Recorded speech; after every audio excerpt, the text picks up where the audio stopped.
Well, good evening. Welcome. We are here with you this Thursday night that already last week we might have given a different nuance. And as a result of the multiple questions that were given and accumulated of sightings, we have Sixto Paz here. Welcome again. Thank you very much. Very kind of you.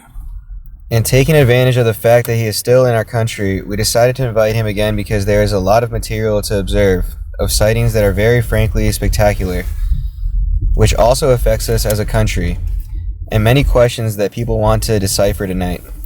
If you want to send a question to Sixto Paz, there's a hashtag to ask your questions. We spoke last week about the importance of Easter Island.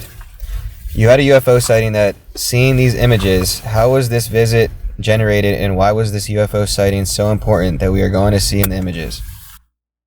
In 2006, the group that I am part of, we received the messages here in Chile saying that we should go to Easter Island to have an experience of contact with them and at the same time to connect with the hidden history, a different story of the planet Earth. And that part of those files with that information are on Easter Island.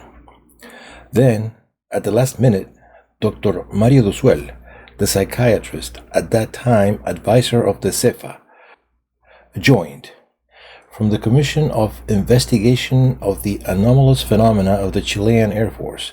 He contacted me and told me, Don Sixto, I have found out that you are going to have a contact experience on Easter Island, which is part of the 5th region of Chile. And could I have the opportunity to accompany you? And Sixto said, of course, there's no problem. There are many people who consider that my person, as well as the contact group of which I am part of, that we need a psychiatrist, and urgently. Well, what better if he voluntarily offered to accompany us? He, together with us, since we arrived on the island, we were doing meditation practices that our group does, and we received a psychographic message, a form of psychic communication. You receive the mental wave and your brain automatically decodes it. It's like what a medium does. Yes, but in the case of psychography or telepathy, you are totally aware. In the case of a medium, the person is in a state of trance. So, in the supposed psychographic message of automatic writing, these beings told us what time, on which day, and where on the island these objects were going to appear. They told us at that time that it was going to be at the foot of the Poike volcano, next to the Ahu Tongariki, one of the 250 ceremonial platforms that the island has, where there are 15 statues that have been put back upright in that place. Of course, the psychiatrist, when he saw us receive the message, because it cannot be that easy, it will be real, it will be imagination. The day before the contact experience, we met together with the psychiatrist with the military of the Movavi airport in the town of Hangaroa. And we told them about the experience that we were going to have. They said, well, let's be attentive to the radar screens to see what happens. Usually the UFO is not easily detectable through radar. However, on that occasion, the airport military captured the presence of the same two objects that we observed on the Poike. We were 25 people, witnesses, including precisely the psychiatrist. Everyone saw it. Now, apart from this observation, and when we returned to the airport, the military confirmed us of the appearance that we had had. We go to certain places on the island and we did our practices. The group practices extrasensory perception or remote viewing. You can grab a stone, and that stone that has been part of a wall, part of a statue, and through touch, through dermo skin optics vision, through the skin, you can capture the history of the object, to whom it belonged, who did it, what was the intention, why it was done. That type of practices we do. So the group did several practices of this type, and we perceived that a spacecraft, an alien spacecraft in the form of a sphere, landed inside the Ranu Raraku volcano, which is the quarry of the Moai, and brought deported a group of lizard men, of reptilian-looking extraterrestrial beings to Easter Island.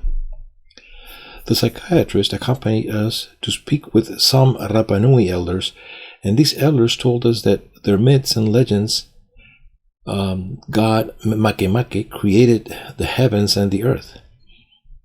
He created the earth inside an egg and experienced inside that egg love, passion, and feelings, so that we would see that if this was good, the whole world would break and flood the entire universe, and that there was also a time when the first inhabitants of the island were the Mokomen. A spacecraft in the shape of a sphere, pearl, landed inside the Ranuraraku volcano. Watching these beings that were deported from the reptilian-looking beings, as the psychiatrist had listened to the group's account, simply by touching the stones, when he heard the account of the Rapa Nui elders, it cannot be possible that this information that they transmit coincides. They had never transmitted it before. They told it at that time and in front of the psychiatrist. So, through extrasensory perception, we could have access to this information. And we had done these practices before. We had been in Israel. We had gone to the Qumran monastery, and everyone touching a wall, the part that is not rebuilt. To do this dermoptic, and the group saw a child dressed in white who was leaving the monastery. 300 meters turned some Bedouins.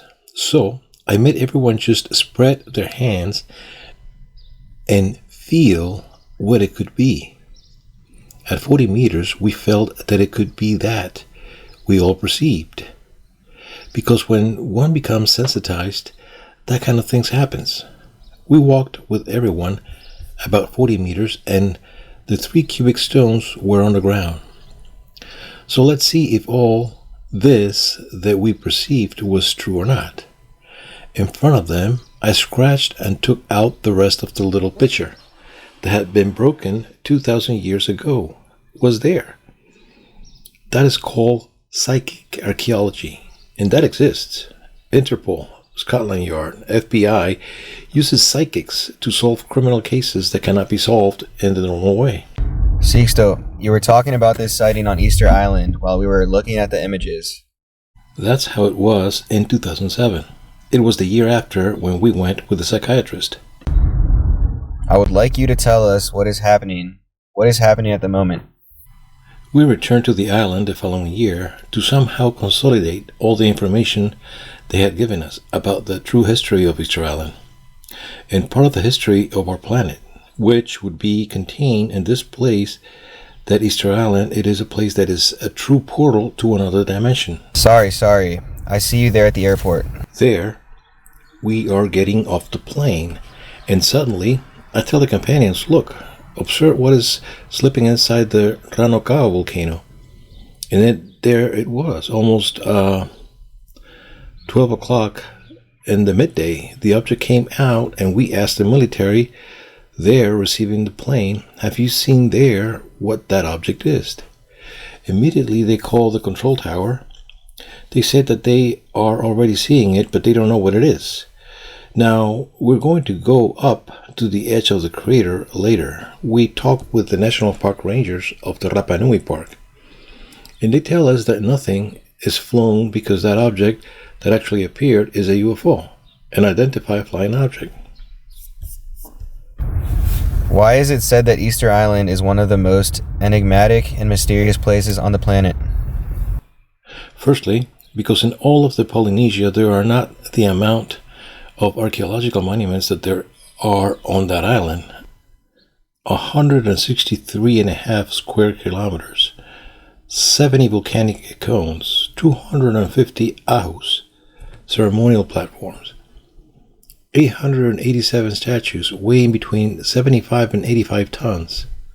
Some of these statues were displaced from the quarry in the Ranuraraku, 17 kilometers from its location. Now, it has been said that Easter Island is the best example of the devastation on the part of the human being of the forests and nature.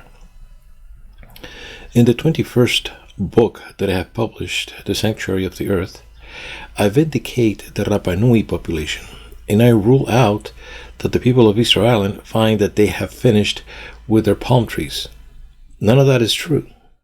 You can see it in the drawings they made with Jacob Rongeven, the Dutchman who officially discovered the island in 1722, the Spanish expedition of González Daedo from the end of the 18th century, the arrival of Captain Cook in 1774. With this German cartoonist who drew what the island looked like. The statues are standing. The trees are complete. The palm trees are everywhere. I mean, it is not true what is said out there back in the 16th century in its madness to create increasingly large, unbridled statues and to use trunks and palm trees as rollers. They destroyed the vegetation. That is not true. What happened? Is there a thesis? Of course, yes. The European ships that came began to rebuild their ships with the wood. They pulled it up and replaced nothing. On the other hand, also the steamships began to remove all the bonewood until 1872-74 with pier lot, and all you can see, all the complete vegetation. Sixto, you mentioned here that this ship that would have descended to the volcano. What's up? What is inside the volcano? Because it is not the first time that I hear the relationship of volcanoes and UFOs entering. What are volcanoes? Secret bases? Are they portals? You can see, for example, that in 2012, the cameras of a major television channel in Mexico were monitoring the activity of the Popocatépetl volcano, which is the emblematic volcano of Mexico City. It was erupting. On the other side were the cameras of the Mexican Institute of Volcanology. Well, both cameras capture an object in the shape of a cylinder of 376 meters long that enters the vertical. More or less to get an idea, bigger than the coastal tower here in Santiago, which is the highest here in South America. And the object enters the vertical of the volcano and enters the interior of it. Here we are seeing the image. This is not it?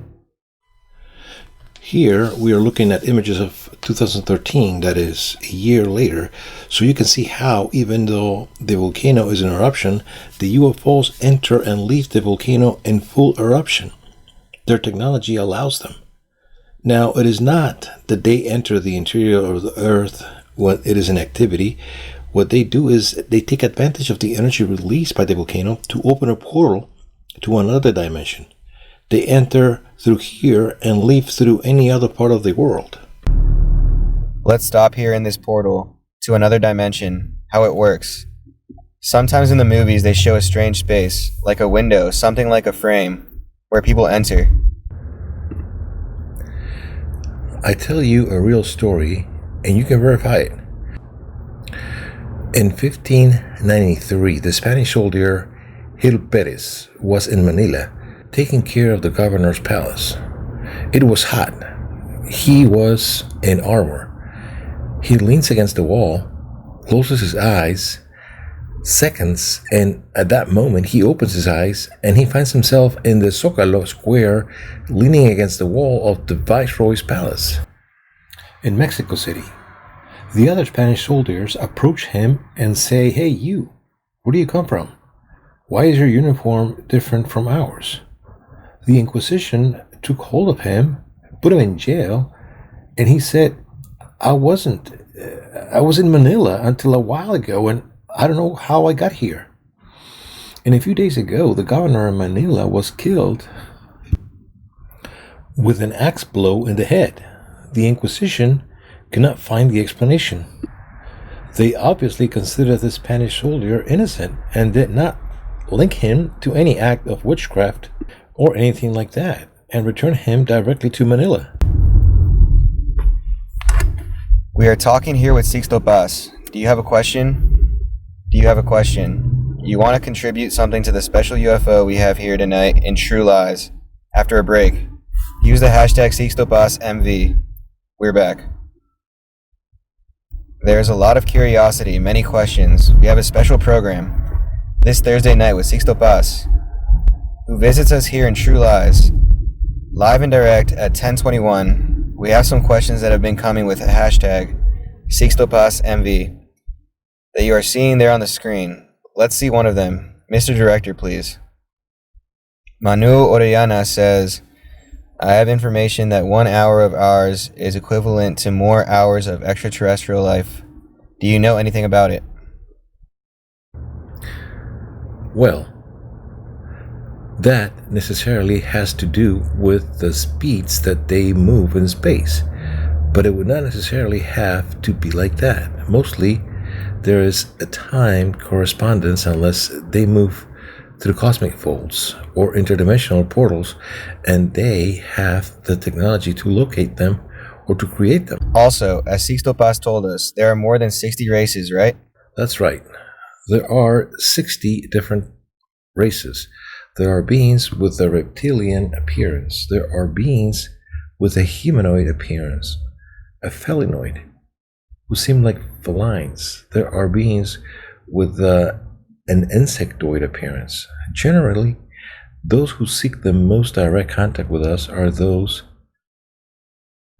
ones who most resemble us, or can assume an appearance like ours. Many times they are not how we are seeing them, because they know that we judge by appearances. Now, there are a series of races that are like the parent races that have been populating the universe. So both Orion can come to you, reptilian-looking beings, humanoid-looking beings, felinoid-looking beings, reptilian, have also evolved from felinoids and humanoids. Here also on Earth, if 65 million years ago the meteorite that led the dinosaurs to encounter would not have impacted us, probably the species that would have dominated the planet and that would have evolved intelligently, even preserving its condition, it would be the reptiles. But somehow, with the end of the secondary period and the beginning of the tertiary, what the planet itself strengthened were the mammals, and mammals, hence the primates, and hence the humans. What do we do to be a part of your group? You simply locate us on Facebook.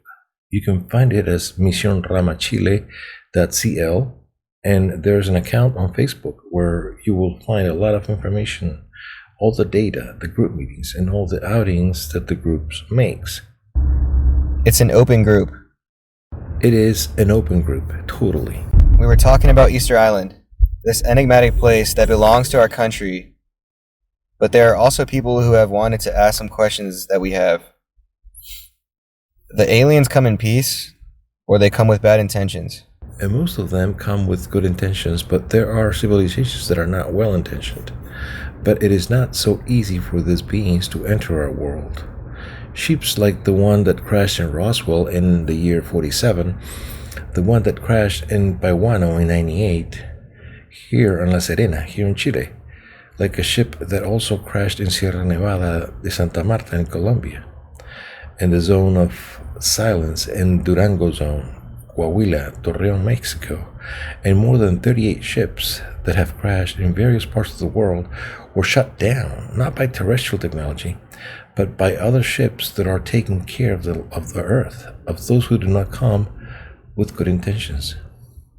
You can even find on YouTube a video from 1991 of discovery of the space shuttle where you can see the curvature of the earth and a luminous object at the angle of entry to the planet and other 7 objects that block its way and launch a kind of missile or beam light, forcing this object to make an incredible angle of departure and to leave at high speed where it came from. That video of what year is it? From 1991, and that also reminds us that the sacred scriptures tell you that there is a great violence in the skies. It would be necessary to verify if this object, due to its small size, is not a drone. There's always that possibility. For example, this object that we are seeing with a group of lights, the object that remains in the air, you have the impression that this object is static. You have the impression that this object is static in the air. And it is simply waiting for a clue at the airport, and it gives you the impression that the object is static and not moving. But If you are already 5 minutes in the air without movement and there's no noise and everything, we can already be talking about that it is a UFO, an identified flying object. Sixto would tell one of our viewers that not all races come to Earth with good vibes, but there are a lot of races that do. You told us the other day that we are like a kind of experiment of other races who come to attack us, that some come with bad intentions towards us. Well, somehow they are afraid that we could endanger the cosmic order. It's funny why, when I had the opportunity to be interviewed by exopolitics from Sydney in Australia to give them a lecture, take the opportunity to go to Uluru, the second largest monolith in the world, the stone of Ayers Rock, the Anangu. The Australian Aborigines tell you the story that the Wanjima, the gods of the sky, created the planet Earth, humanity. But humanity was told never to leave this planet, that this planet was our responsibility, and that it never occurred to us to look even further. I mean, they wanted to somehow hide from us that there are other realities. These beings are not gods. They are beings like us. So they had us as isolated. Then our planet was selected by extraterrestrial alien civilizations to carry out a sociological, anthropological, metaphysical experiment in which they are trying to extract information. One says, but what could they learn from us? It's like when you go to a lost tribe in the Amazon, you meet people who lived like men 50,000 years ago, naked, feeding on the trees. But it is a community that does not suffer from cancer. They do not have diabetes. They do not have bipolar depression problems. There's no suicide. They do not abandon their children, and even less do they divorce. I mean, who have to learn from whom, right? We can always learn from each other. Now, there are images also taken in 2004 by the Mexican Air Force. In other words, it was a 626 Merlin plane from the Mexican Air Force. They were patrolling the Campeche area between Mexico and Guatemala, where there's a lot of drug trafficking and many contraband planes. And suddenly, they, with their infrared cameras that report objects that emit heat, they captured 11 objects, one of which was the size of a 15-story building. You can clearly hear the testimonies of the military and everything. And the Mexican Air Force, after an exhaustive study, have the authorization for them to be made known on television, and the military themselves appeared giving their testimony. At first glance, they never saw anything. However, the infrared camera did capture the presence of the 11 objects. Well, somehow they are afraid that we could endanger the cosmic order. It's funny why, when I had the opportunity to be interviewed by exopolitics from Sydney, Australia, to give them a lecture, take the opportunity to go to Uluru, the second largest monolith in the world, the stone of Ayers Rock, the Anangu, the Australian Aborigines, tells you the story that the Wanjima, the gods of the sky, created the planet Earth, humanity, but humanity was told never to leave this planet, that this planet was our responsibility, and that it never occurred to us to look even further. I mean, they wanted to somehow hide from us that there are other realities. These beings are not gods, they are beings like us, so they had us as isolated. Then, our planet was selected by extraterrestrial alien civilizations to carry out a sociological, anthropological, metaphysical experiment in which they are trying to extract information.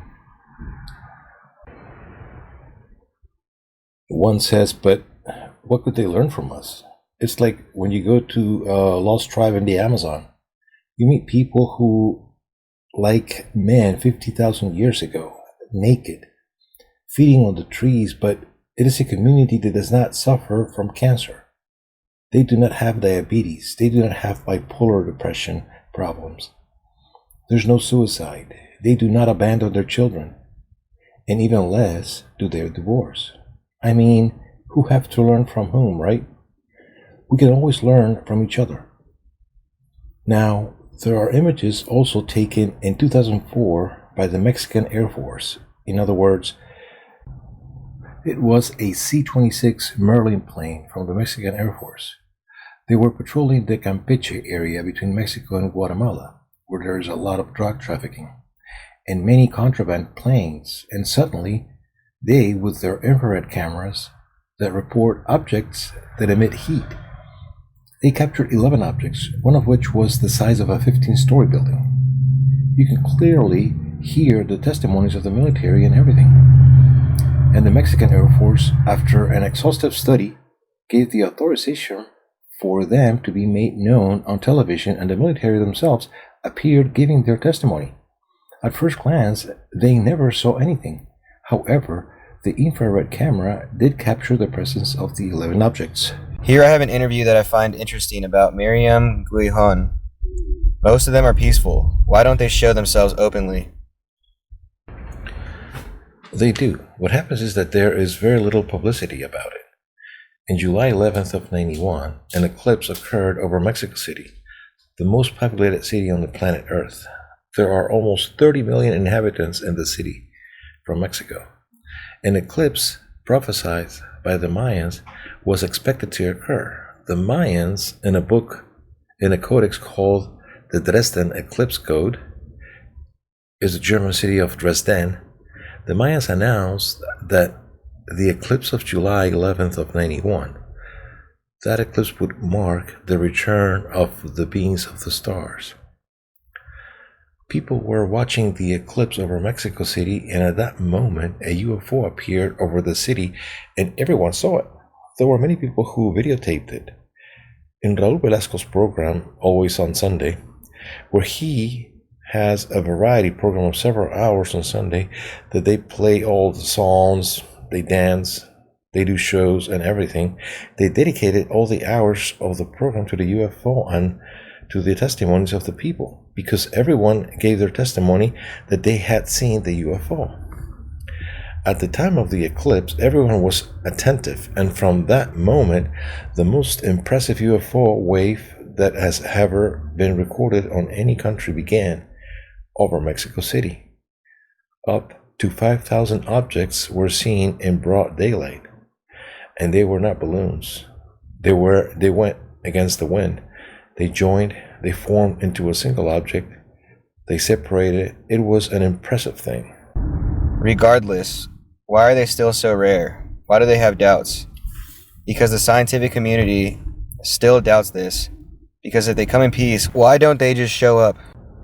You will remember when the perestroika process of the release of information took place, and the significant steps for the fall of the Berlin Wall and the dissolution of the Soviet Union. This was in the year 89. The TASS agency, Soviet official, known more for hiding information than for making it known, they reported that a UFO had landed in a public park in a place called Voronezh, 500 kilometers south of Moscow, in 89. More or less November of 89. Then, under the UFO in a public park, some beings of 3 meters high came down accompanied by a small robot that left a strange reddish crystal on the ground. That later it was verified that there was nothing similar here on Earth. So, taking advantage of this juncture of perestroika is that all this information is released, and it had been said that many other similar phenomena had already occurred on other occasions. Get off in a public park, and they left a token of goodwill, a little crystal, like a business card. You who have been contacted, you who have had the opportunity to converse through telepathic communication, but who have seen them, have been in their ships, they tell you that they have been afraid of manifesting themselves to all humanity openly. I mean, they're not afraid that we will harm them. Their fear is that they can harm us by defending themselves against our aggressiveness. that their closeness alone could be the trigger for our own destruction. Someone getting nervous squeezes a missile, and in the end, we end up contaminated and destroyed ourselves. So they keep their distances. They consider that humanity is in a precocious adolescence, and they are waiting for us to reach a responsible youth, which allows us to survive the intolerance, the stupidity, to anxiety, to selfishness. Right now, the great powers are threatening to wage war, and we already know what a war between the great powers would mean. The first time you get nervous and launch a missile. Nuclear missions fight alone and nobody else intervenes. So imagine what would happen to the world. We are going to Aguas Calientes, Mexico, year 2013. There is also a video that is interesting that we want to share with you. Please, Mr. Director, year 2013 in Mexico, UFO sighting in Aguas Calientes. There are the images.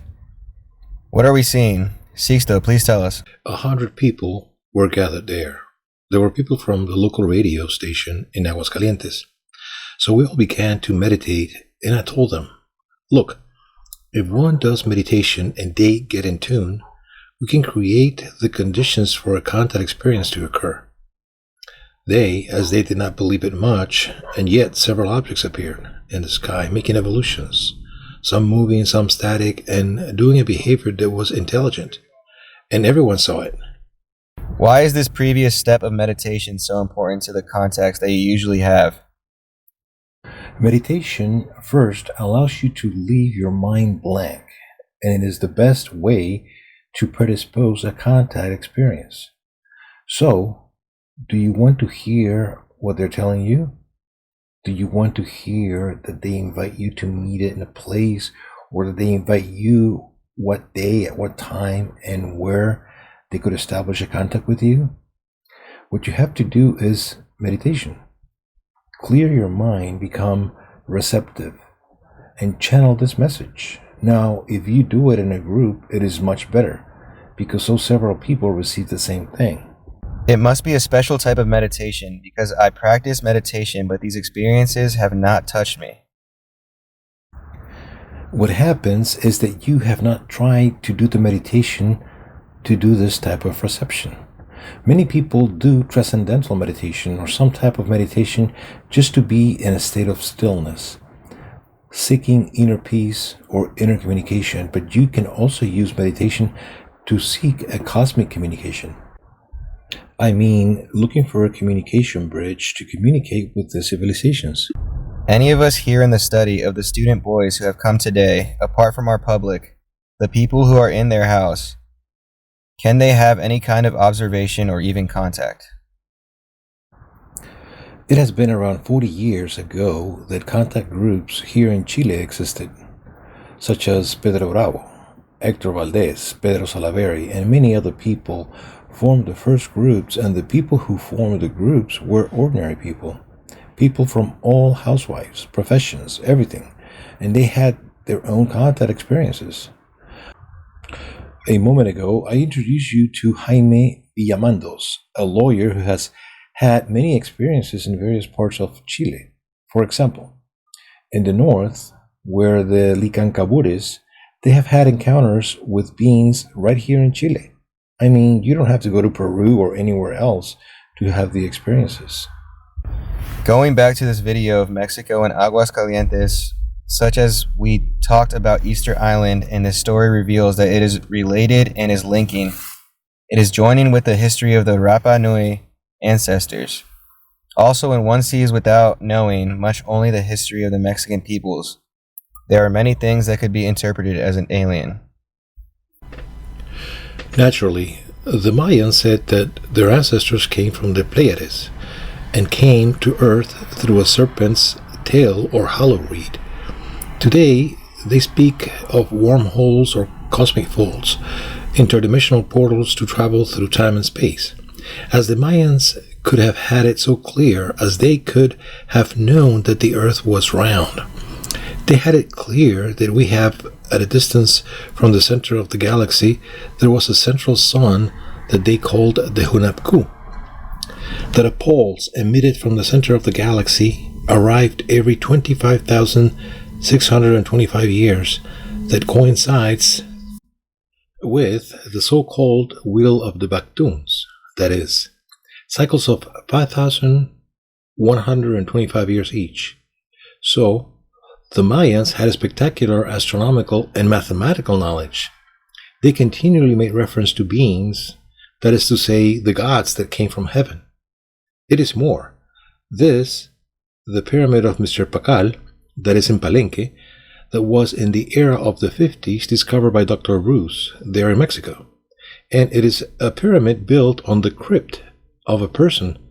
The interesting thing is that the earthenware 5-ton sepulchral that covers the body of Lord Pacal, whether he could not return or did not want to. The point is that the China shows a character in a position like that of an astronaut manning a spaceship. You don't have to have a lot of imagination. The archaeologists say no. What happens is that it was climbing the ceiba, which is like a sacred tree of the Mayans, fleeing in this case the monster of the earth. But none of your turn the position of that character, and it's like a spaceship. It's impressive. Now the common of the Mayans is 1.55 meters, 1.60 meters. The East Lord is 1.74 meters, too tall for the ordinary Mayans, but in human form. There are many extraterrestrial civilizations, and it's not that they look like us, but we look like them. So, we are the experiment? We are starseeds. One day our technology will allow us to travel to other planets and accelerate the life process, and when intelligent life arises in those other worlds, for those beings, we will be like their gods. Then we will have to make them understand that that we are simply collaborators with nature, and we will remain in their myths and legends that the gods or envoys of the gods came and promised to return one day. Already now they are talking about recreating an atmosphere on Mars that allows Mars to be habitable. So it is already talking about how we could rebuild the atmosphere of Mars. Can you imagine what happens when life arises there? What will we say to these first beings that come out of there? Sixto Paz is with us. There's a question that we like to ask you. Come in, please. We have received interesting questions from a child. We will put it here again so you can see it. Look how interesting.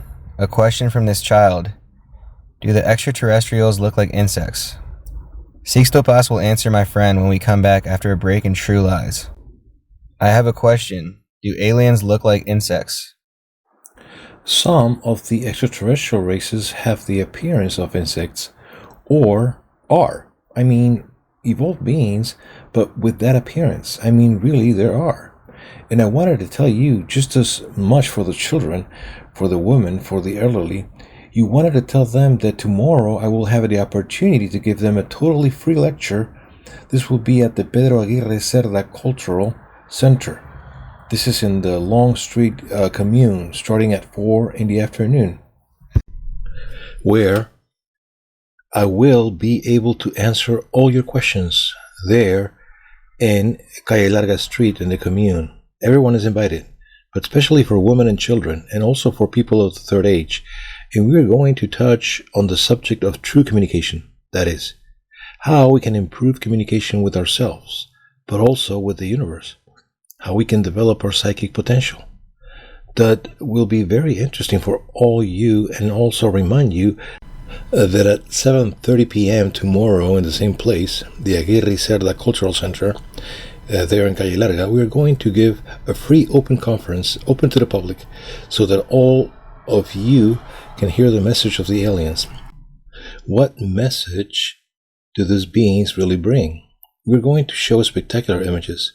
I want to thank the commune of Calle Larga for making us this invitation for this conference, being given to all public, free for all. We can make an advance of what is the message of the extraterrestrials for this talk.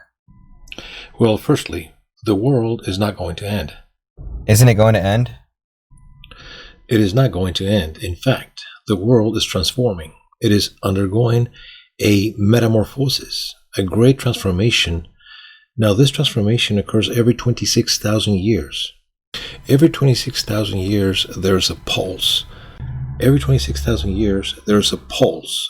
There's an energy that comes from the center of the galaxy that reaches our solar system and is the true cause of climate change. In other words, you are seeing that it's not only climate change that is happening in the world. Seismic and volcanic activity is increasing. A spectacular crack has just opened in Kenya, and it is estimated that it's opening for 5,000 kilometers, and it is going to separate a complete piece of Africa from part of Ethiopia, Kenya, Somalia. They are going to go outside of Africa, and they are going to form a new continent. Remember that originally there was a single continent called Pangaea. With time, later it split into Gondwana and Eurasia, and later on all the continents that we all know. And they continue to split, and now with all the planetary changes that are taking place, the changes are much more violent. You see the images of what is happening in Kenya, the incredible cracks that have formed, about 15 meters deep, 20 meters in diameter, a dreadful thing. In a while, they can Google and see these images that sound spectacular. This change occurs every 26,000 years, according to the Mayans, exactly every 25,625 years. What happened the previous time that the Earth went through this change? Mammoths were frozen to death, and that which were woolly mammoths were protected from drastic temperature changes. All that time, there was no human civilization capable of causing the greenhouse effect. That is, there may be a new ice age. You have seen the mega storms that have occurred in both North America and Europe that froze the functioning of all these countries and everything. But imagine if this was something permanent. I mean, it can happen, but it does not have to happen. In other words, human beings have unlimited potentials. We are also going to talk about this tomorrow for the elderly, children, and people in general at these conferences.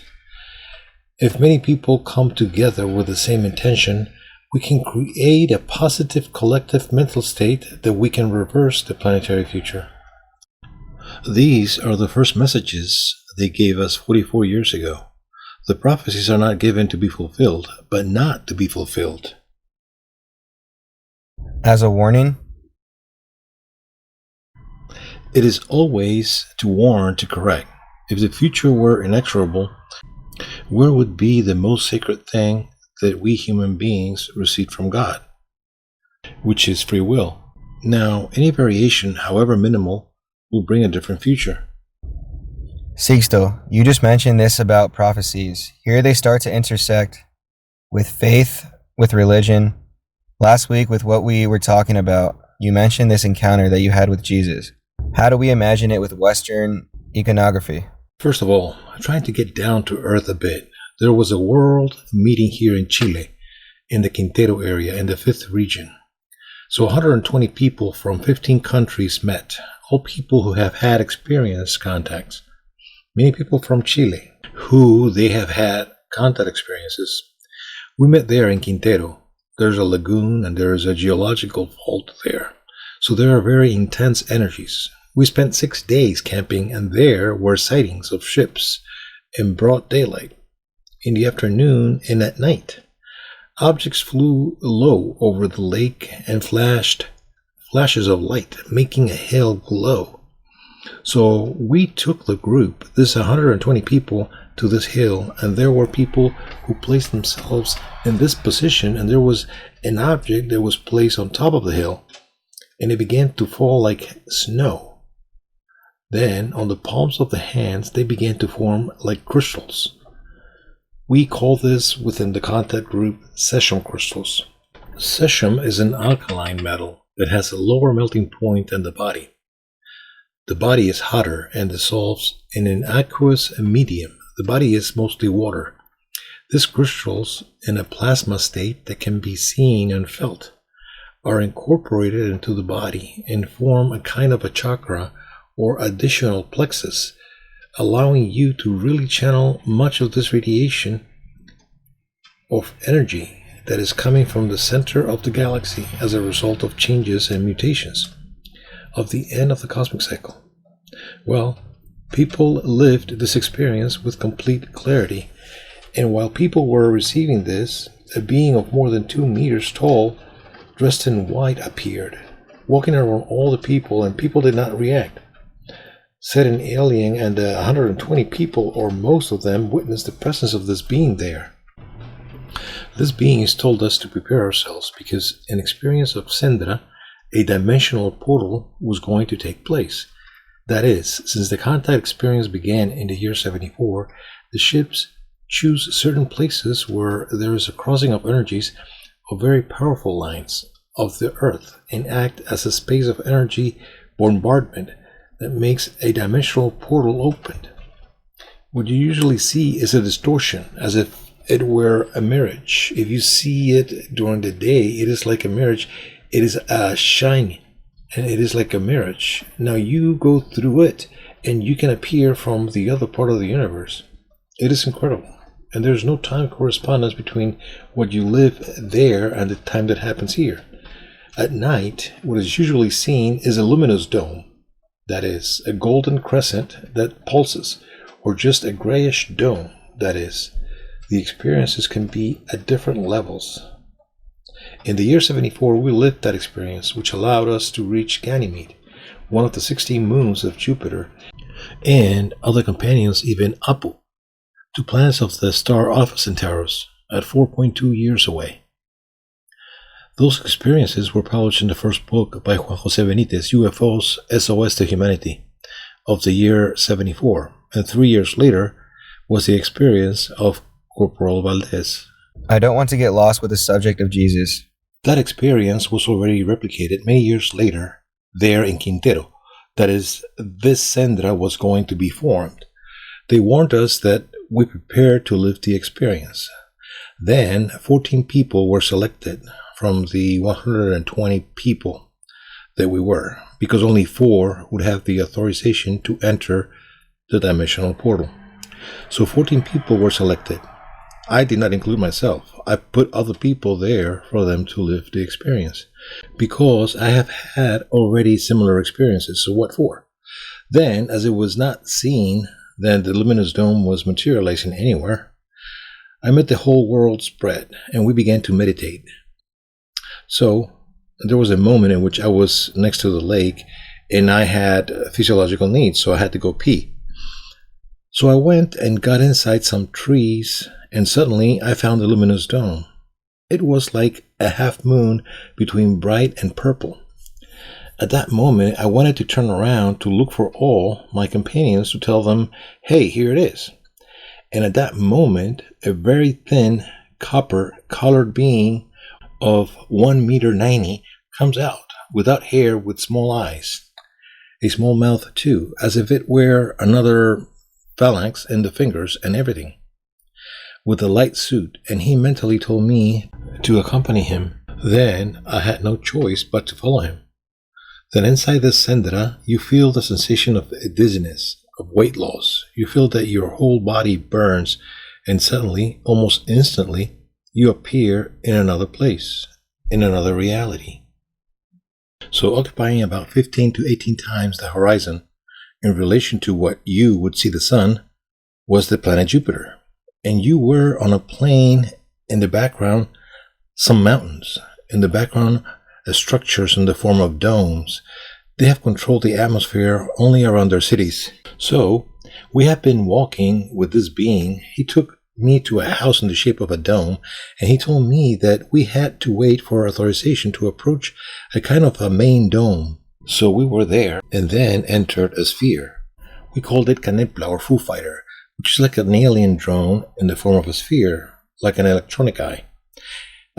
He entered and told him that we were already authorized, and from there we have been going out towards a gigantic structure. We have entered, and there was like a side ramp that went up to a room like events. There were quantity like works of art made like metal that really looked like recreations of the solar systems and the same universe, really like an exhibition hall. and in the background there was a person dressed in white, thin, about 1 meter 80, long hair but not blonde, but a long dark hair, clear forehead, aquiline nose, and skin tone was not white, but it was like that of the Arabs. And I obviously began to feel a tremendous emotion. I did not know who this person was, but I began to feel something but extraordinary. And skin tone was not white, but it was like that of the Arabs. And I obviously began to feel a tremendous emotion. I did not know who this person was, but I began to feel something but extraordinary. Then the sphere came. I first approached this person, and then this other being approached, and there came a time where they already told me to approach. Then when I approached him, he extended his hand. The tunic that he had was gone, and at the height of the wrist, not on the palm of the hand, at the height of the wrist, it had like a keloid, a scar that was pink in color, and there was a glow, and I could see him. I touched his hand. Physical. It was not a hologram projection. It was physical. His hand was rough, like that of a person who has worked with his hands. I don't know how he answered me, if it was mentally, if I understood him. I don't know if by work of grace.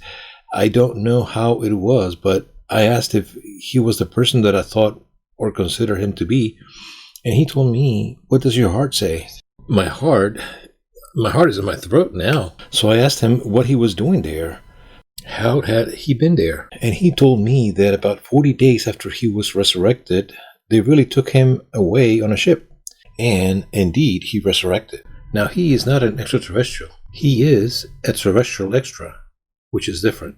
What is the difference between an extraterrestrial and a terrestrial extra? First of all, aliens believe in reincarnation and successive lives, but not like certain Eastern religions that say that one can reincarnate into an animal. According to them, there is no involution, no regression. Nobody is sent back to elementary school because they did bad in college. That is, one has to repeat the degree, the year, as many times as necessary to pass to the immediately higher plane. Then they consider that Jesus was a human being from Earth who, through multiple incarnations on this planet, reached a high level of evolution. And he no longer needed to reincarnate. However, for the love of humanity, he agreed to return. For 30 years of his life, Jesus prepared himself for a cosmic symbiosis, a transmigration to take place during the 3 years of his public life. We live in a 7-dimensional material universe. We have 7 bodies to act in the 7 dimensions of the material universe. We are like the matruskas, or the mamuskas, the Russian dolls, those little dolls that are one inside the other. We, apart from the physical body, have more subtle bodies, including the soul, the spirit, the essence, and everything. The point is that beyond the 7th dimension, as in music, in a higher octave, there is a universe parallel to this one that is no longer material, it is mental. And the beings that come from there are no longer extraterrestrial, terrestrial, or intraterrestrial. They are ultra-terrestrial. They are what we know as the true angels, archangels, thrones, principalities, cherubims, seraphims, powers and denominations. And there was a group of extraterrestrial beings who had been the true creators of the material universe on behalf of the essence of God, as we want to call him. These beings are called the Helal, the resplendent ones, the sons of God. In this case, they would be the archangels. One would be Michael, or Michael, another Lucifer, or Luzbel. They would be the true creators of the material universe. An 8th, 9th, and 10th dimension would correspond to this mental universe. And there would be, from the 11th dimension up, a 3rd universe that would be spiritual. That is, the spiritual universe created the mental universe. The mental universe created the material universe. And this material universe has had multiple creations. This is not the first, nor will be the last one. Now, it's curious why quantum physics is currently showing the existence of parallel worlds and dimensions, multiple dimensions. Sixto, you are relating that you had this encounter with this being. It gives the feeling that it was Jesus. The impression that I have and what I perceive of who is the teacher Jesus. It shows you the wounds of the crucifixion. Some scars, but on the wrist, not on the palm of the hand. This first being that takes you. This being is called Mardos, from a planet called Silox. Why are they taking you into the presence of Jesus? Because they took you, only you. They did not take me alone. In the end, we were 4 people who had the same experience. But because they take you before him, what was the meaning? Well, first of all, because within what would be the sacred history or what is mentioned in the Bible, there is continuous reference to the presence of these beings. In the Bible, we are told that Moses climbs the top of Mount Horeb in the Sinai and has a close encounter with the Shekinah. The day like in a cloud, at night like a fiery torch. And the book of Exodus says that under the cloud was a sea of bronze and glass. That is, the cloud hides a metal object that had windows. Because people could not really see the ship, it was hidden in this camouflage, like this cloud. Because if people had seen what shape the ship had, today we would have that the altars would have the divine shape of God in a flying saucer. And to avoid that phase and the association, on the one hand, it is said that Elias was snatched by a chariot of fire in front of an eyewitness, his disciple Elisha. Why doesn't the Bible say it was a flying saucer? Because they were not technical terms that were not used at that time. Ezekiel describes the glory of God descending before him on the Kebar River during the captivity of the Jewish people in Babylon, and Dr. Joseph Blumrich, NASA's advisor on spacecraft designs, designed as the object described in it should have been on the book of Ezekiel. And it is a type of ship with a vertical takeoff command module. And the most curious thing is that the design made by Joseph Blumrich, and then in 1991, the same object was seen in Mexico and also in Portugal. But because they take you before him, what was the meaning? Because there is a connection within what is the cosmic plan. That is, why the Earth has been chosen. We were selected as a planet to learn to love and to teach to love. Then Jesus came to remind us all, including aliens, that love is the most powerful force in the universe, that he is even capable of overcoming death. Death does not exist. Death is like the final exam at the end of the school year. If you studied, you would have nice vacations and you are better prepared for the next year. Now Jesus is resurrected, and there is a scientific proof of his resurrection. That is the Holy Shroud of Turin, that it is false, that it's false. It is among the few true things in our world. NASA and the Brooks Institute and Lotec came to the conclusion that the impression of the image is by radiation of light energy, is a radioactive impression, and the most interesting thing is that the 2 lepton coins appear on the eyelets that have just begun to circulate 3 years before Jesus was crucified, and one of the coins is from the same year he was crucified.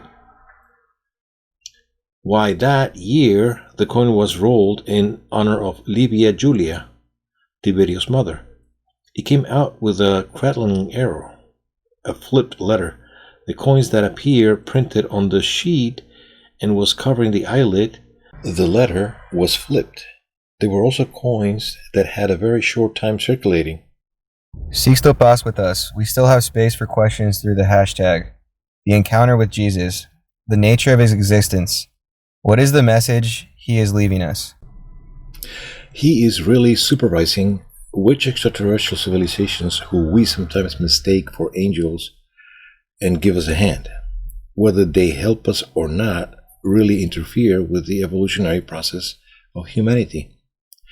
Now, as he taught us that love is the most powerful force of the universe and got to take his message to the last consequences, when they're at the top of the cross, said, Father, forgive them because they don't know what they're doing. Jesus, at the top of the cross, did not say, now all these miserable people are going to pay when I come down. Then he taught us that love and forgiveness is the supreme exaltation. A day will come when the humanity of the earth will know that we have been the victims of a cosmic conspiracy, in which extraterrestrial beings have experimented with us, have even wanted to kill us. That is a bit of the history of our world. We currently have a group of aliens who were deported to Earth who died here in our world. They are trapped in another dimension, and from there they have declared a psychic war on humanity, as well as the story of Jose in the Old Testament, that his brothers feared because of that ability he had to anticipate the future, of interpreting dreams. They tried to prevent the fulfillment of their destiny, and the more they tried to prevent it, the closer they got to it. And when Jose had the opportunity to take revenge on his brothers, what did he do with them? Sixto Paz with us. We still have space for questions through the hashtag. The encounter with Jesus. The nature of his existence. What is the message he is leaving us? I looked at the number of questions that are coming. For some people, the fact of mentioning Jesus, this encounter of Jesus affects them because for many, it is an untouchable issue. Have you had a chance to tell this story with people of faith? How have they taken it? Within our group, we have several Catholic priests. Some of them already quite old, and they totally agree with many of the things mentioned. I'll tell you that I was in Seville, in Spain, and a doctor who is the doctor of a cloistered monastery told me, do you want to meet the Mother Superior and everything? We went, and behind some colonial bars were the Mother Superior and two nuns, older too. And the doctor told her Mother Superior, here I present my friend who has had the experiences of contact with aliens. Then the Mother Superior said, that is interesting. I congratulate his experiences. And behind the nuns appeared a very old, bent nun with the blue leather apron and with the sleeves rolled up, saying, where is the extraterrestrial? Where is the alien? Then the Mother Superior said, no, Sister Perpetua, it is the Lord who has had contact with the extraterrestrials. And the elderly nun said, I am convinced that this is true, that we are not alone.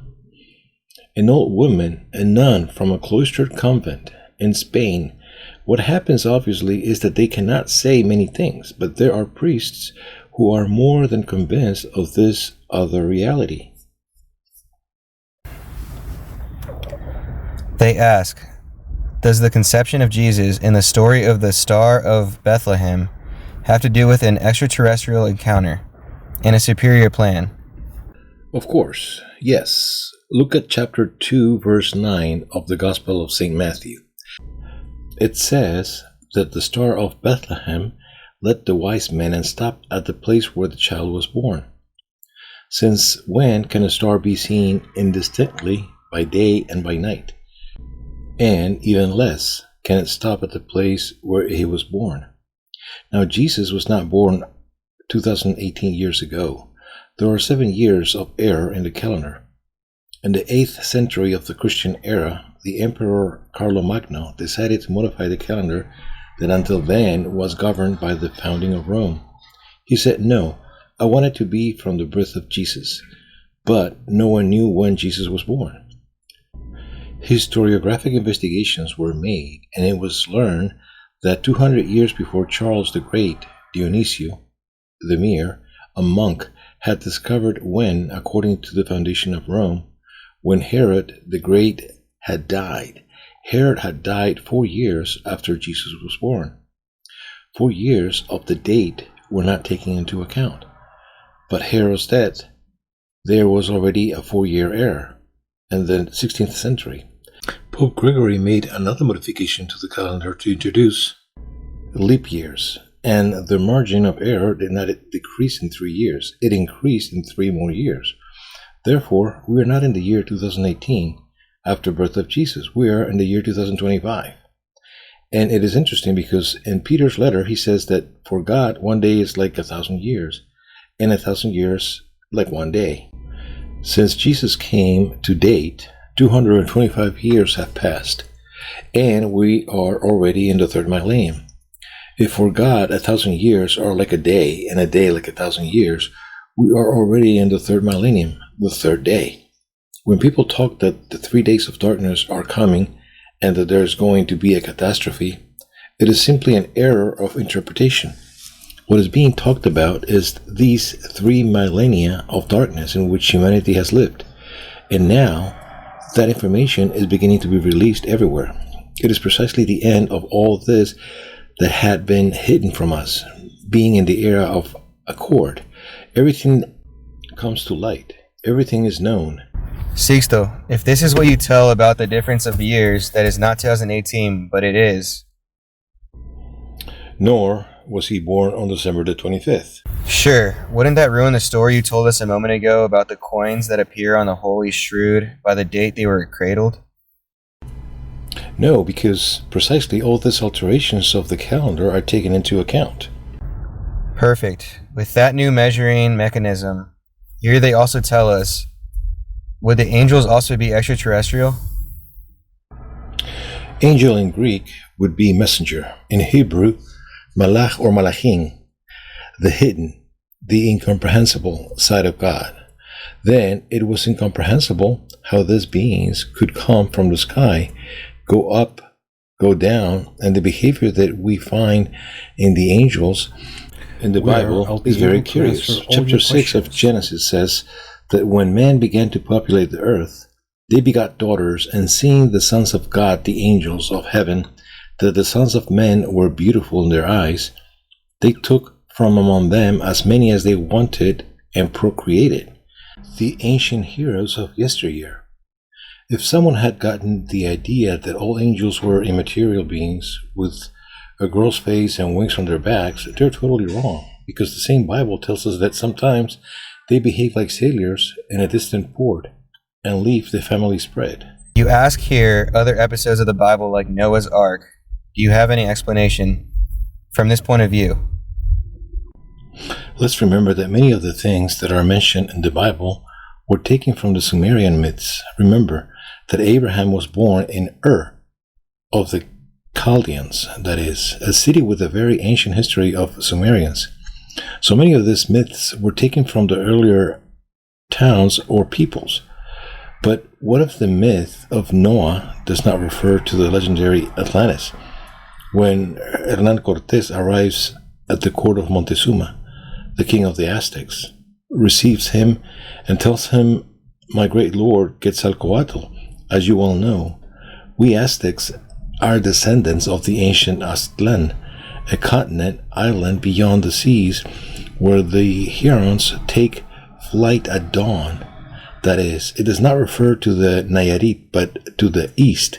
So what happens if somehow all the peoples remember the existence of Aztlan or Atlantis, a place from where somehow a group of mestizos were reunited between aliens and human beings from Earth, and that unfortunately they misused the knowledge of technology received?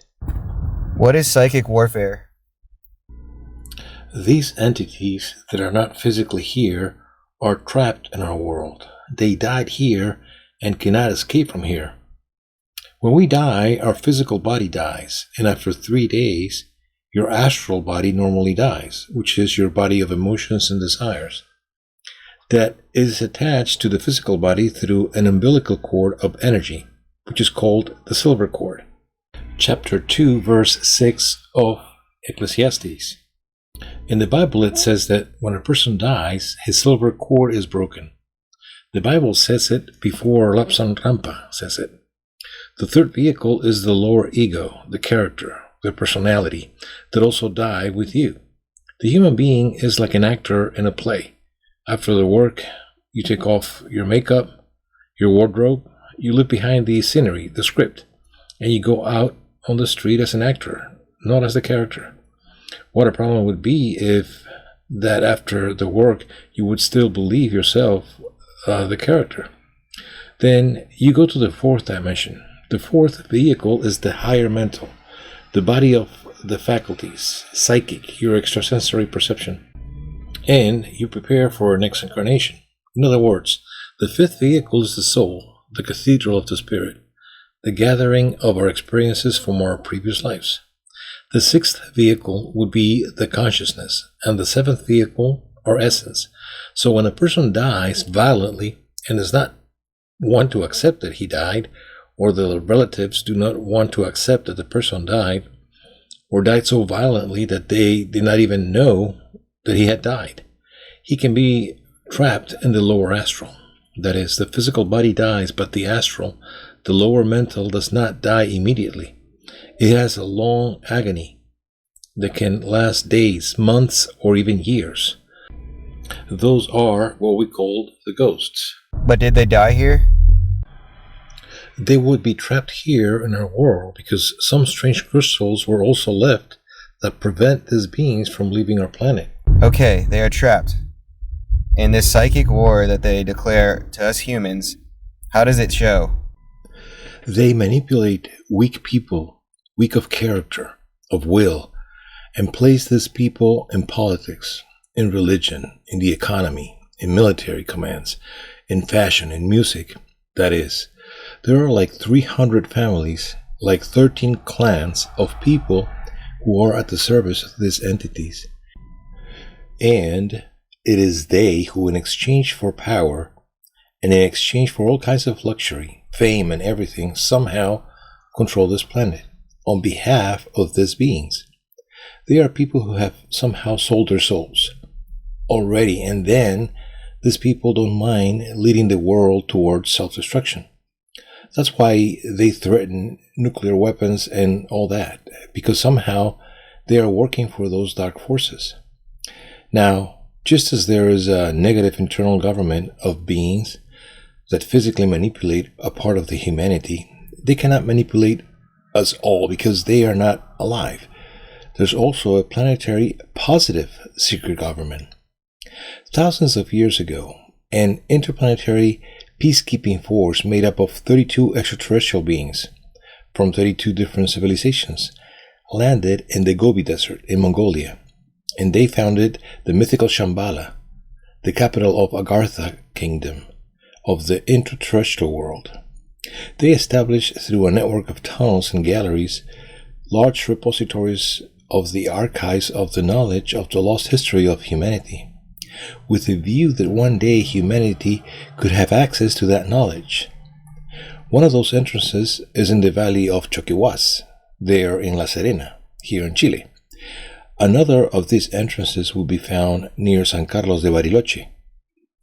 The famous Nintzemapoc, the famous interterrestrial city, in the city of the Césares, there in the Uritorco area in Capilla de Monte in Córdoba, Argentina.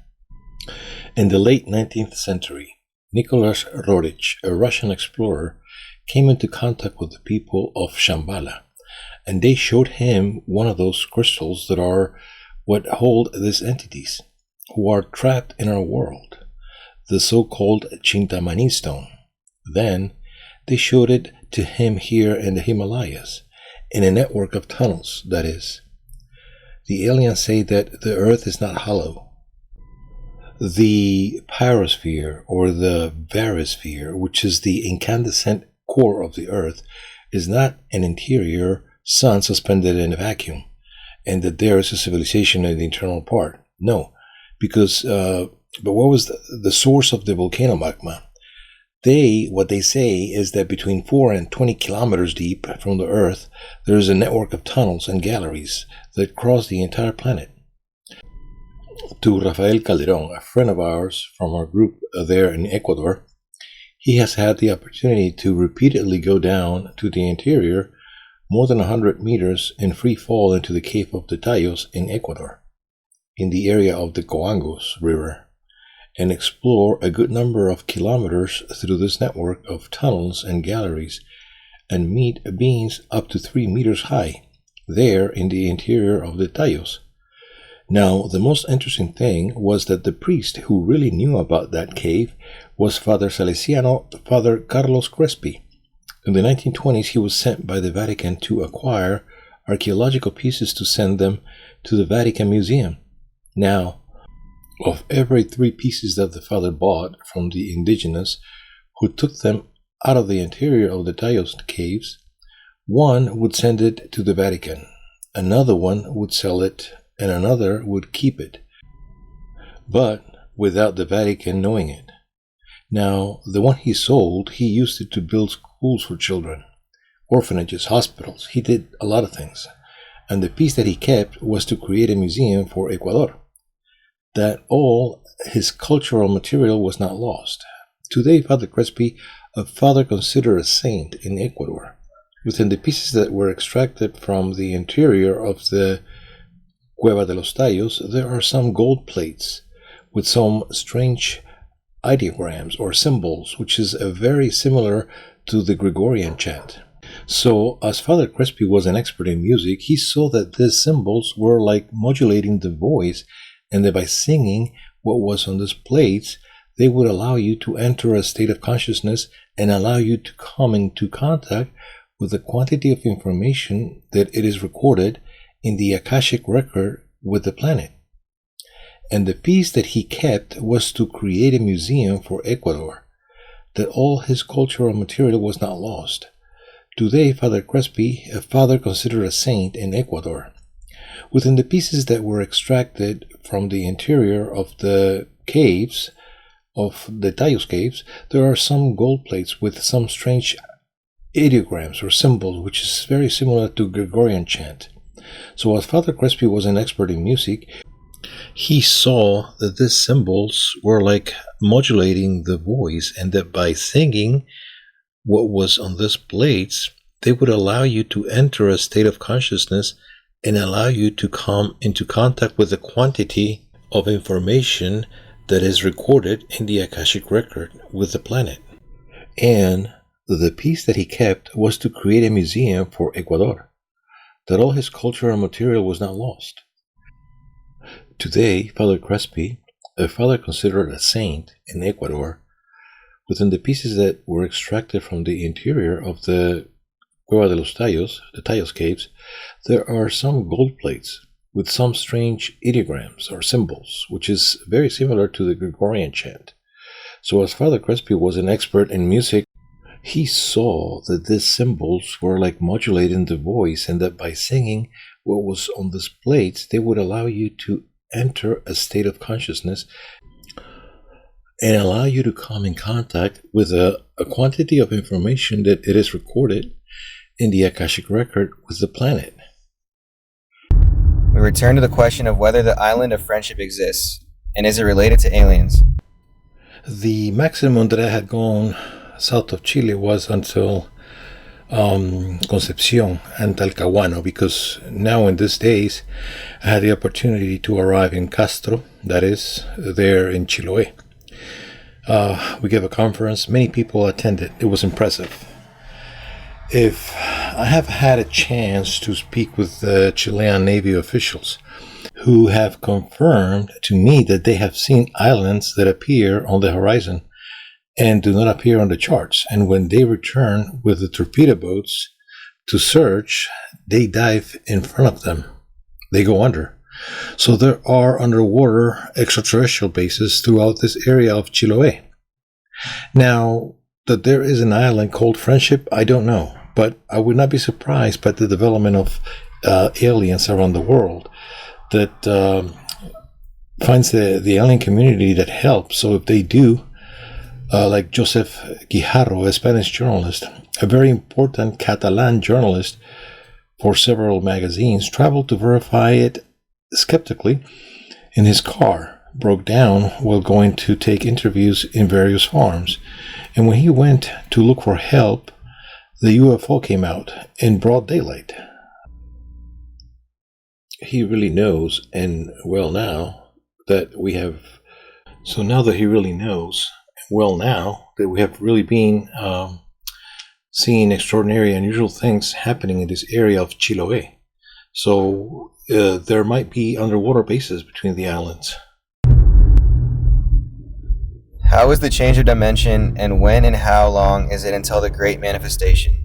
our guest tonight, Sixto Paz, about this crack that opened in Kenya.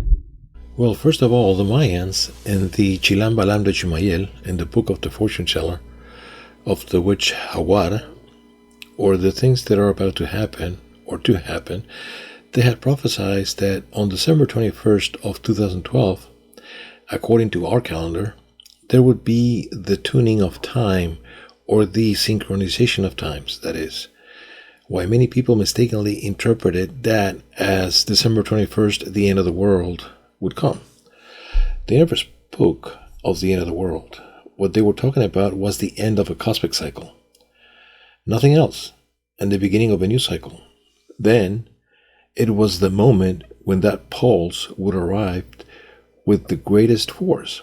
That energy, that radiation of violet light from the center of the galaxy, and that would accelerate mutations. We are already seeing it. The rift in Africa is as a preview. The mega storms that we have seen in Europe and the United States and Canada is another warning. The hurricane of Patricia, Grade 7, are signs. That all volcanoes are erupting in chain reaction is a warning.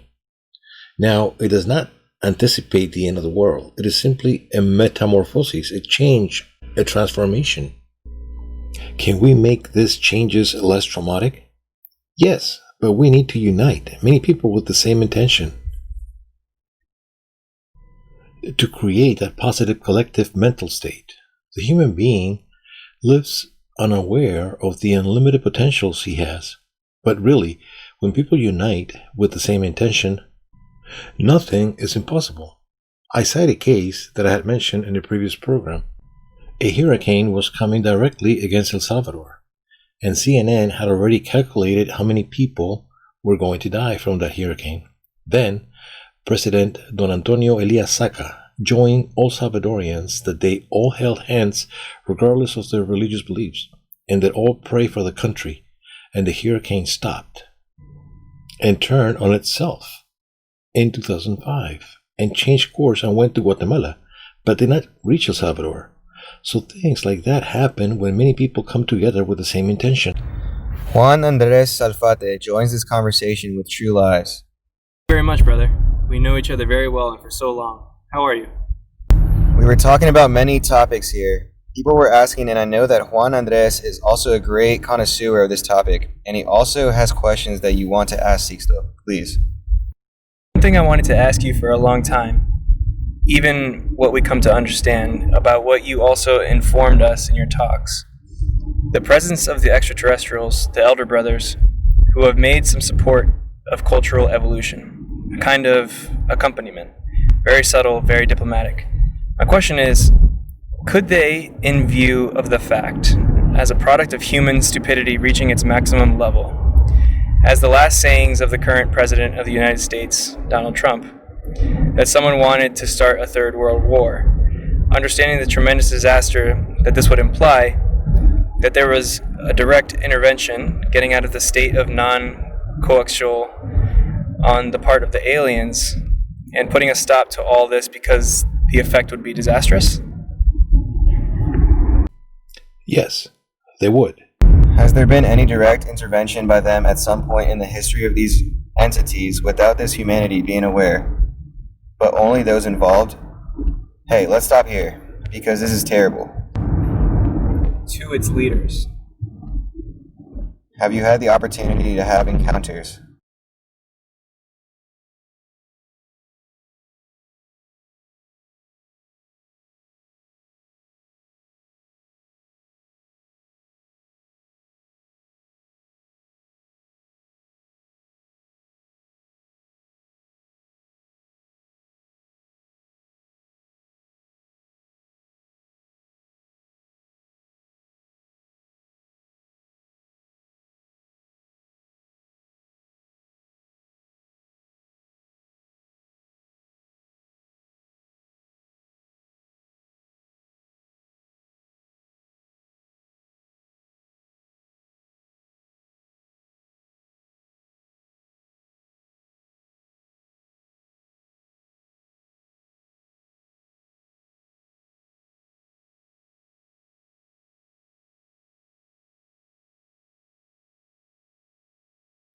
Perfect.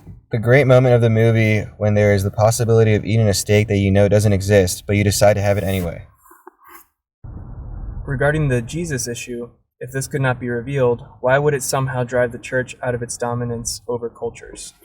We are going to review some images, and I would like us to rule out whether they are real or false, because we also have the over-information. What we are seeing is a UFO over the Temple of the Rock in Jerusalem captured in 2011 that attracted the most attention due to the clarity of the image. Because of the place where it occurs, what does Sixto Paz say? That is false. Why? Because it is heard. I mean, in the original video, you hear the impressions, the emotions of the witnesses, and they do not correspond to the event they are looking at. I mean, the reactions are, oh, how nice and everything. Also, in the Mosque of the Rock, there are Israeli guards, the Palestinian guards. Therefore, it is false. By the law of physics that one knows.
To the testimony of people, witnesses. A1. Why? Because today you can do anything with images. So, to return to the testimony, for that, when we began with the contact in 74, they, as evidence, always gave us the ability to invite journalists to meetings scheduled in advance. Then there's a video from July of 2014 where we went with 55 people from our contact groups to the pyramids of Teotihuacan, and we were there with the important media of Mexico. We were there from 10:30 to 5:30 in the afternoon. The history of humanity will make no sense. But now it all ends. They told me that 1200 million years ago, the planet Earth died, product of the impact of meteoric rain that wiped out life on the planet and wiped out the Earth. The Earth became puree. It became dust. I mean, the Earth disappeared. Now for the aliens, the time in the universe is like an ascending spiral. In one of the curves of the spiral, the Earth died, and the universe continued. Then, a group of aliens received authorization from cosmic hierarchies to travel through time and space and come to Earth before the Earth died and prevent it from dying, thereby creating a paradoxical alternative time that has been twisting with the real time of the universe. According to the aliens, they told us that we live in a virtual reality, in a large-scale simulation, which allows those beings to enter our reality and leave our reality, for which they move through the dimensions. Now, what scientific proof could there be to justify what I'm saying? On March 3 of 2009, the Hanover Gravitational Wave Detector in Germany, the GEO 600, captured echoes from the ends of the universe that led the scientist Greg Hogan to the conclusion that we live in a hologram, in a virtual reality. In 2010, John Poplaski of the University of Indiana came to the conclusion that all the alterations of the sun and in each and every one of the planets of the solar system, not only on Earth, was caused by climate change, but that all alterations in the solar system was that of a dimensional portal was opening, a wormhole that would swallow the entire solar system. Then, in February of 2014, Michio Kaku, this American scientist with Japanese parents who has a television program there on the Discovery Channel, declared that quantum physics would be confirming that we live in a hologram, in a virtual reality in a large-scale simulation. That is published in a book in 1986 based on the experience of the contact that we had. Now, time does not pass for pleasure because now these two times should run parallel and allow them to experience this reality, take information, and take it to their reality, which is what happens. As they interacted more than it was expected when they fought for us, there were some who made themselves worship as gods and took entire towns as their particular fiefdom or feud. By hybridizing with us, by doing a series of things that were transgressions that should never have happened, they have made real time begin to approach the alternate time, at the risk of coming into one, which is what happened. That is why the Mayans in the Chilam Balam de Chumayel prophecy, the turn of time or the synchronization of times, the Aztecs had the idea that the time in the universe was like a serpent with two heads. At the end of times, one head would be eating the other one, but which one? So the group of extraterrestrials who were afraid that humanity could put their own existence at risk and wanted to stop this from happening, in the end, all their nightmares came true. Why? Because they managed to get real time together with alternate time, and a third time emerged. For us, things have not changed much as of December 21st of 2012, because they have already changed from before. For those who have changed things, even retroactively, it is for the aliens. We have changed our history. So much so that we are making them forget the before, during, and after the cosmic plan. That is why they have left the memory of the universe engraved in the human DNA. You know that 3 to 4% of human genetics material is your genetic inheritance, and the other 96 to 97 remaining, until recently, it was thought to be junk DNA. It was useless, but Nick Goldman of the European Institute of Bioinformatics announced that synthetic DNA had been developed, and that in the synthetic DNA it had been possible to record up to 100 million hours of high definition. If that could be recorded in synthetic DNA, what could be recorded in natural DNA? And Russian scientists considered that 97% to be recordable or rewritable. So we are the memory of the universe. So now they are protecting us because we are going to allow them to remember and engage in this new reality. We are going to review some images, and I would like us to rule out whether they are real or false, because we also have the over-information. What we are seeing is a UFO over the Temple of the Rock in Jerusalem captured in 2011 that attracted the most attention due to the clarity of the image. Because of the place where it occurs, what does Sixto Paz say? That it is false. Why? Because it is heard. In the original video, you hear the impressions, the emotions of the witnesses, and they do not correspond to the event they're looking at. The reactions are, aha, oh, how nice, and everything. Also in the Mosque of the Rock, there are Israeli guards, the Palestinian guards. Therefore, it's false. By the law of physics that one knows. What Sixto says is true, and unless it is a concerted sighting, there is generally more than one record, and not just one, when there is something more powerful that is above the city. Let's see the next video. This one happened in Guatemala. This is about the Temple of the Jaguar in Guatemala. This video broadcast on social networks shows the flying object launching a vertical ray towards the Temple of the Great Jaguar located in Tikal. There we are seeing the image. Of course, as in Jerusalem, there it goes fast into the sky. There we can see these images of this UFO record. It is not usual. It is a cover-up. The young people who are here, experts in graphic design and communication sciences, will really know how easy it is to make this type of montage of tricks. Corrado Balducci precisely said that with the development of graphic design and image technology, we had to go back to the beginning, to the testimony of people, witnesses, A1. Why? Because today you can do anything with images. So, to return to the testimony for that we began with the contact in 74. They, as evidence, always give us the ability to invite journalists to meetings scheduled in advance.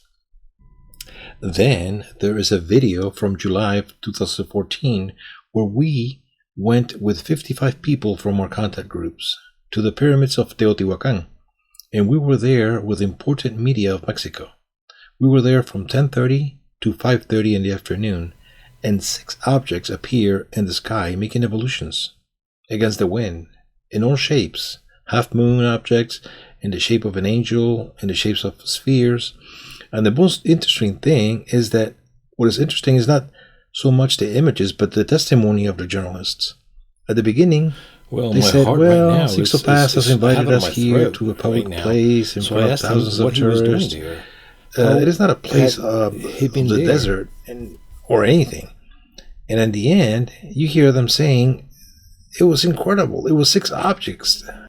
Well, precisely, we invited for the 5th time to a scheduled meeting there in the Chilca Desert, south of Lima. Look, I am a young man there in that video.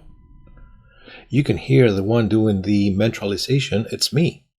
So we call the press and the journalists were witnesses of the appearance of the objects at the height of about 80 meters.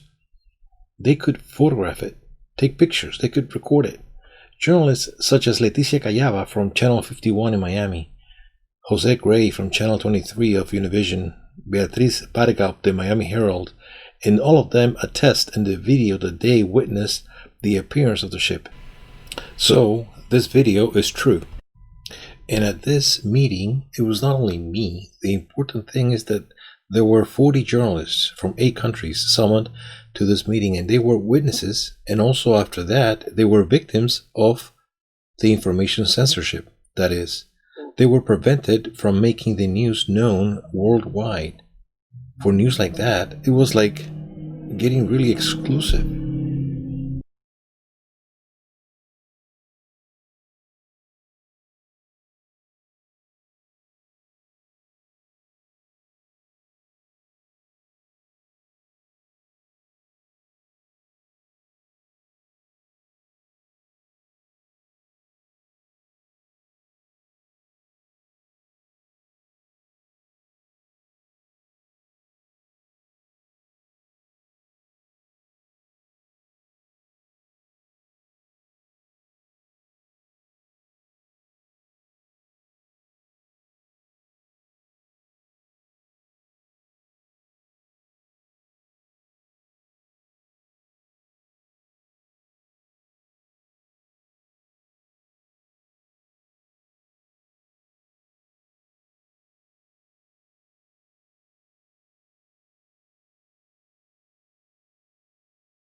That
Find the explanation. The capital of Agartha obviously considered this which allowed us to reach Ganymede.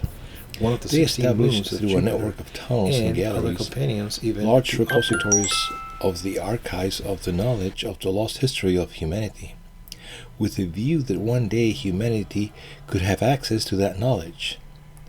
One of those entrances is in the valley of Choquihuas, there in La Serena, here in Chile. Another of these entrances will be found near San Carlos de Bariloche. The famous Ninchecapuk